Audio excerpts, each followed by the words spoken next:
Come on.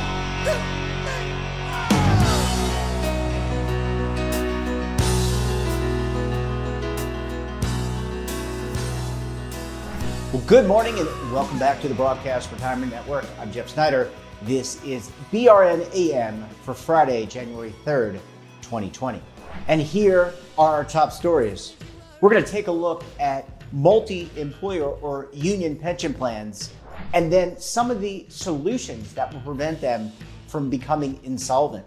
Well, let's welcome in Randy Dufresne. He is the Chief Executive Officer of Dufresne Associates, and boutique consulting firm focused on public policy, collective bargaining, and all the issues around multi-employer plans.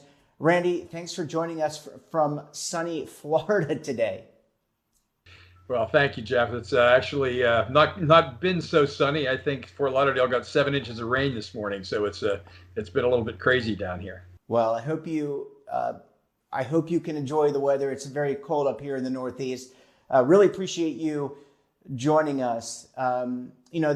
Most recently, a lot of people who have been reading about some of these minor and multi-employer pension plans are a little bit in trouble. They're underfunded.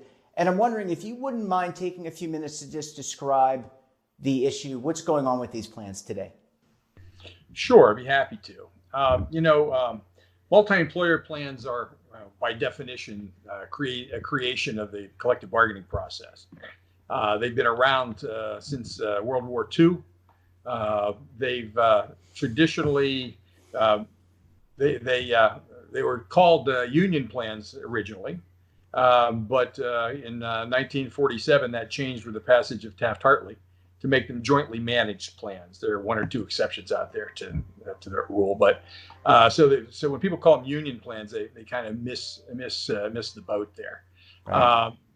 The main thing about Taft-Hartley, in addition to the structure of the boards with joint and equal representation, is that they have a requirement that the trustees must administer plans for the sole and exclusive benefit of the participants.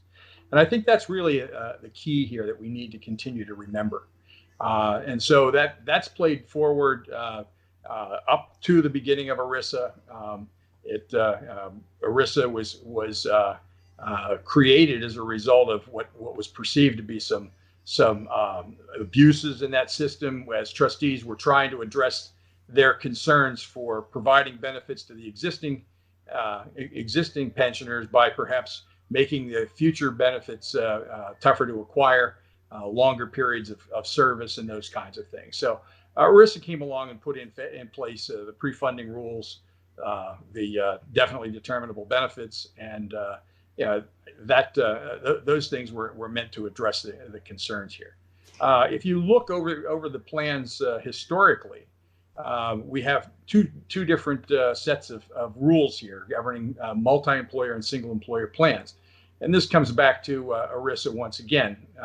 One of the things that was an essential part of its design was to create this safety net agency called the Pension Benefit Guarantee Corporation.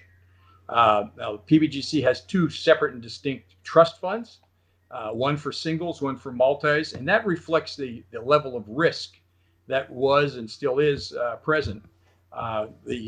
For single employer plans, the risk is related to the insurer of first resort, because if an employer fails, there's no one there to back them up. Right. But on the multi-employer side, if an employer fails, the other employers that contribute to that plan pick up the liabilities until, of course, the plan were to become insolvent. So it's really the employer of last resort, or the insurer of last resort. So PBGC has a much lower risk level.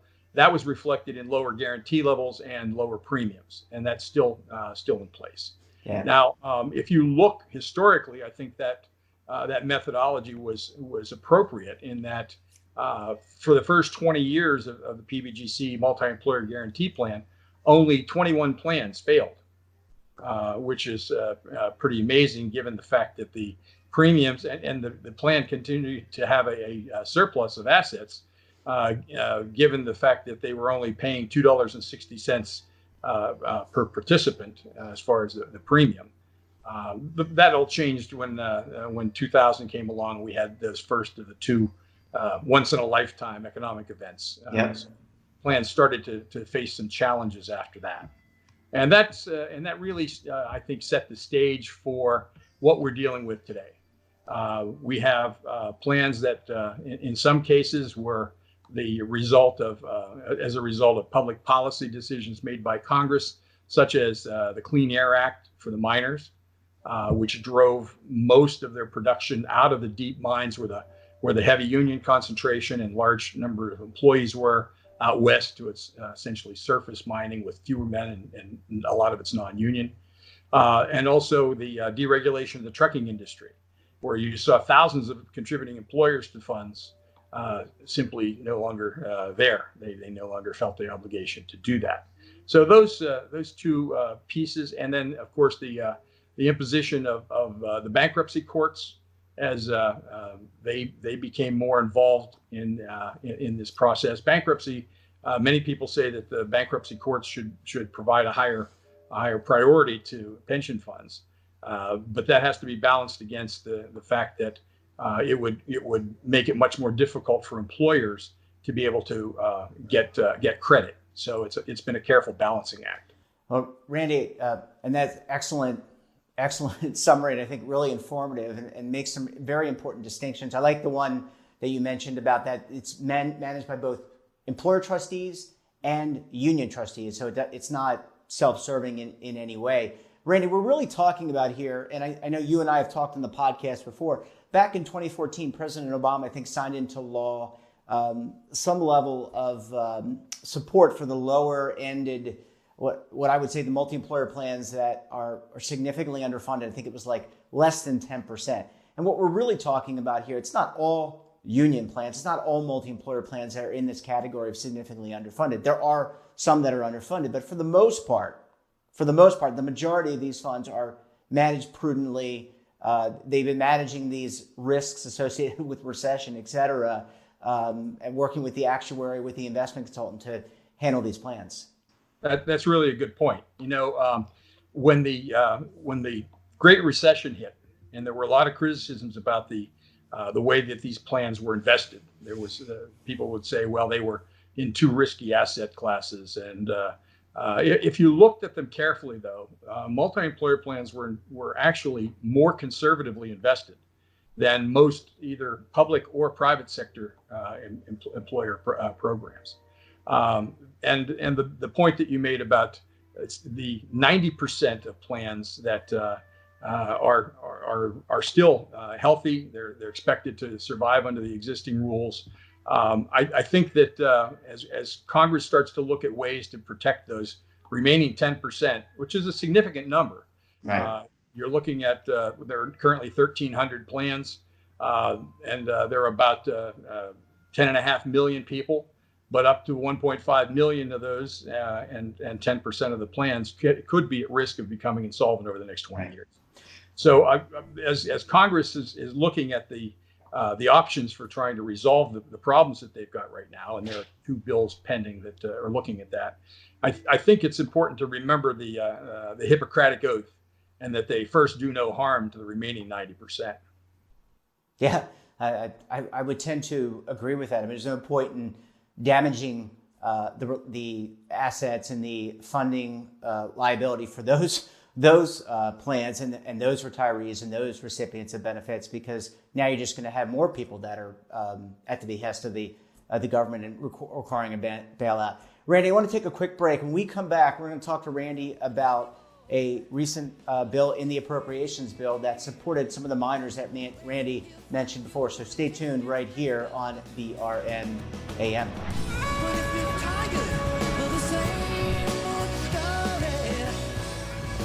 Imagine a new television network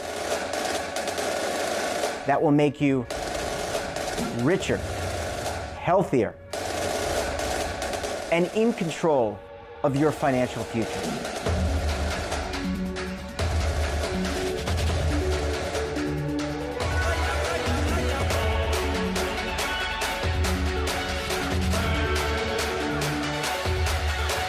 This network is for the policewoman in Nashville, Tennessee, the baker in Dubuque, Iowa, the teacher in Lexington, Kentucky. We want to make the idea of savings and retirement culturally relevant. But what do you see as a defining issue of the midterms? Especially for the smaller businesses. I mean, they are the lifeblood of the American economy.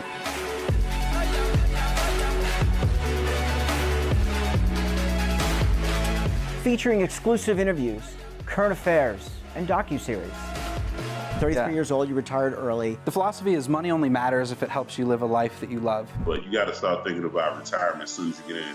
The Broadcast Retirement Network will drive very high engagement with premium partnerships. So this isn't retirement and savings for your parents or grandparents. This is for all Americans. And we're going to change the way you think about money.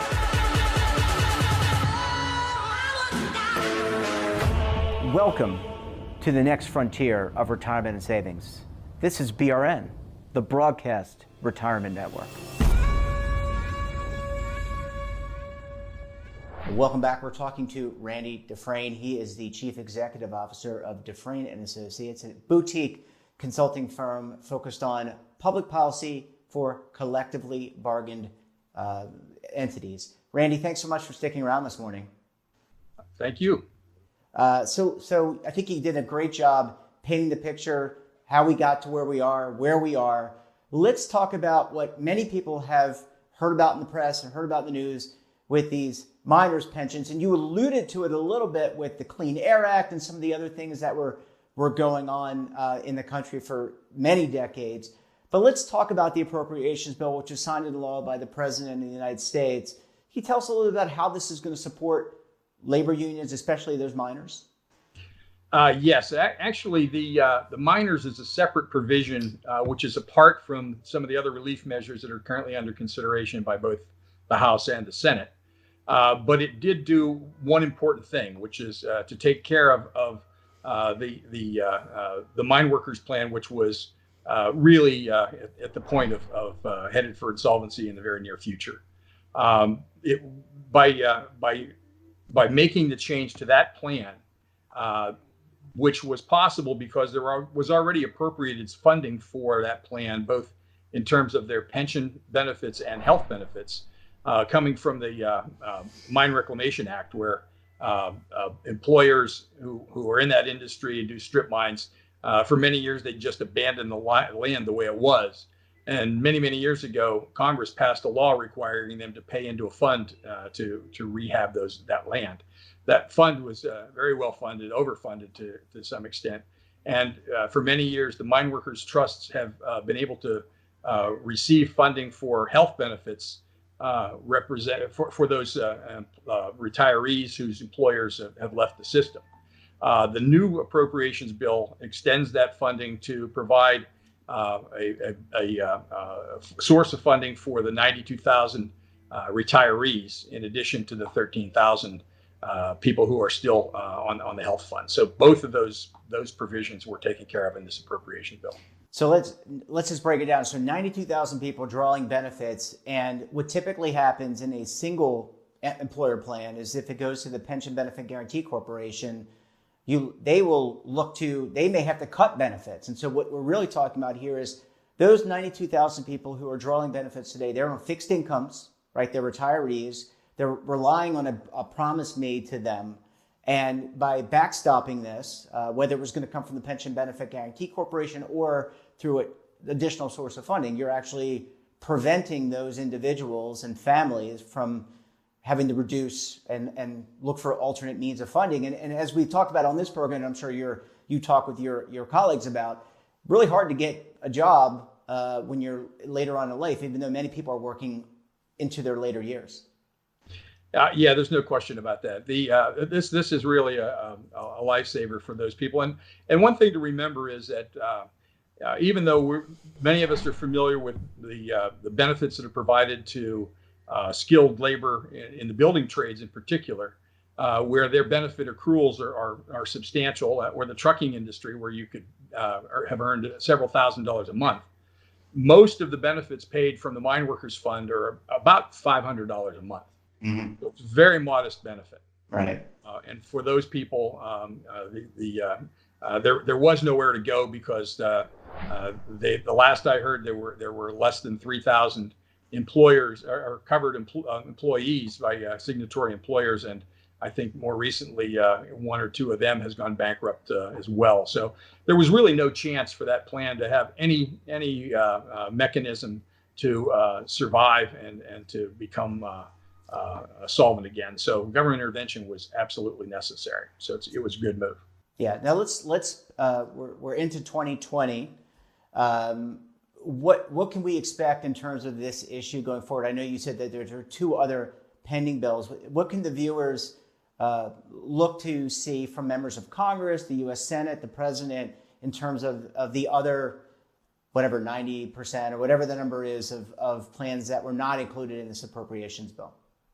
Well, what we're looking at really are two specific bills. One that was passed by the House, and that one is known as the Butch-Lewis Act. Right. That was named for a Teamster representative who was very active in this process.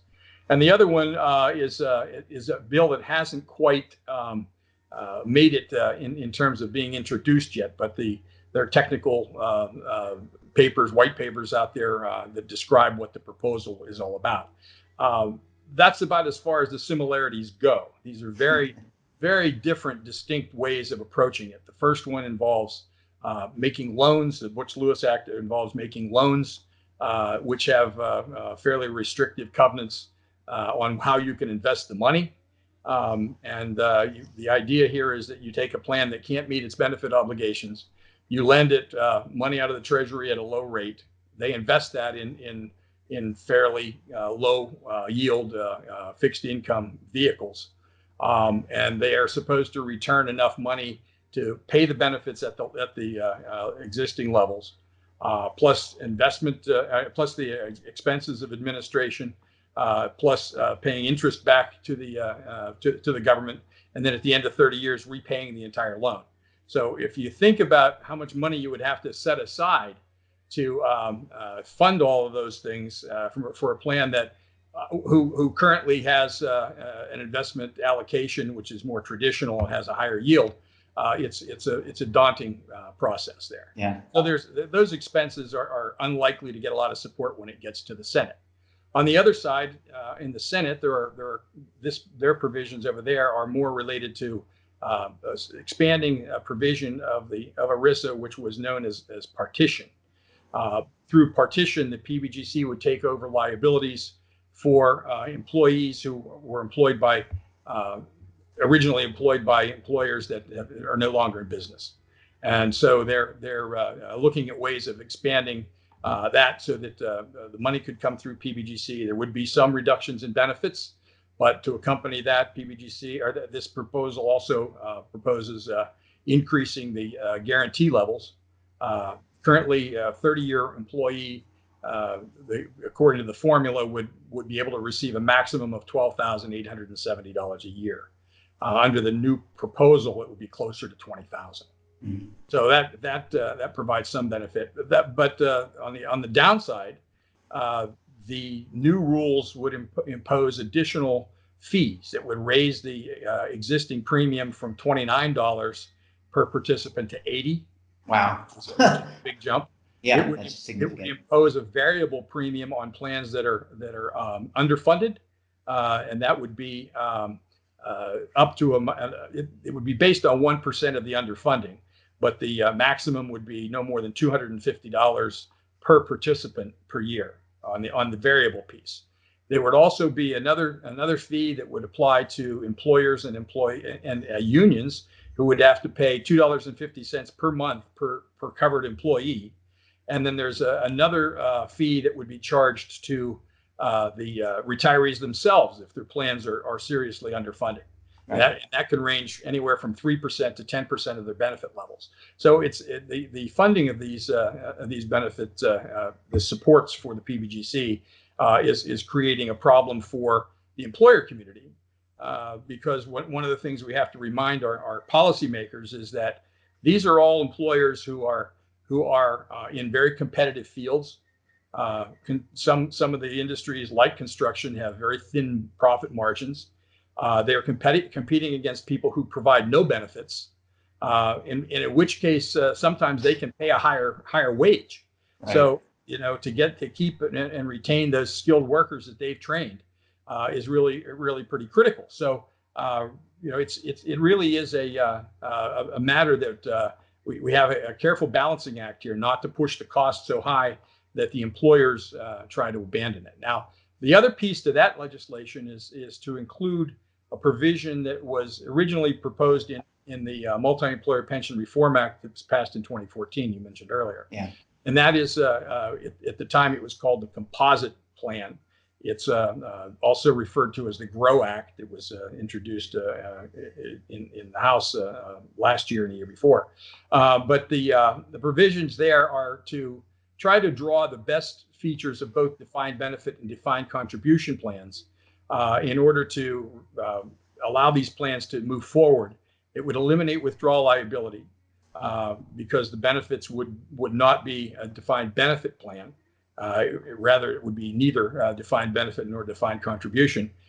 Benefits would have to be paid in a annuity form, but the benefits could be adjusted based on the funding level of the plan. There are protections built into that to require funding at 120% of the projected actuarial liability. So there is some built-in buffer there. But that provision, I think, is really critical to the long-term health of multi-employer plans. Yeah. Well, Randy, this is obviously a critical and very important issue. A lot of people depending on these plans. 2020 is an election year, so I guess we're going to have to wait and see what happens and how this all kind of works through the Congress. Really appreciate you coming on the program, and we'll look to have you back throughout the year to see how things progress. Thanks so much for joining us today. Thank you. I appreciate the invitation. It's always good to talk to you, Jeff. And that wraps up this episode of BRN AM. Hey, have a financial topic or someone of interest that you think we should talk to? Drop us a line. And don't forget, for all the news in retirement markets, technology, personal finance, so much more, check out today's edition of The Morning Pulse. And don't forget, we're back again tomorrow for BRN Weekly. That's our week in review retrospective. You're not going to want to miss it this week. So until then, I'm Jeff Snyder. Keep on saving, and don't forget, roll with the changes. Waiting here for you to take and drink of. But if you're tired of the same